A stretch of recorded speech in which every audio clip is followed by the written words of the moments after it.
Before that, the Moon Jae-in administration had basically stilettoed or basically gone after the mass media and tried to bring it under control so that if you were against the Moon administration, pro-conservative, well, you're going to get tax audits. You're going to be sued for libel. And you're putting pressure under this. This media does not cover the candidates, the issues, the way it otherwise would. And so you're limiting the access of people to information on which to cast their vote. This isn't often thought of as part of the electoral process, but it is. In America, we had the same thing, where people were getting canceled. President Trump was kicked off of X. You just couldn't get the voice out. If anyone mentioned that there was potential problems with the voting, you could get arrested, you could get censored, ostracized, and so you saw the pre-voting. You saw the administrations putting pressure on, as I said, the media is just one example, but also on citizens who were calling for an honest election.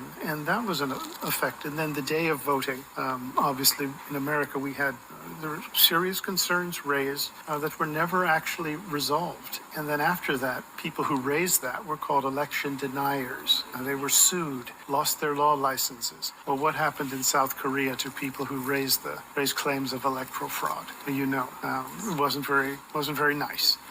Additionally, courts refused to actually hear these cases on the merits. And in South Korea, the courts generally didn't even get around to looking at it. So there was never any fair inquiry into allegations of electoral fraud.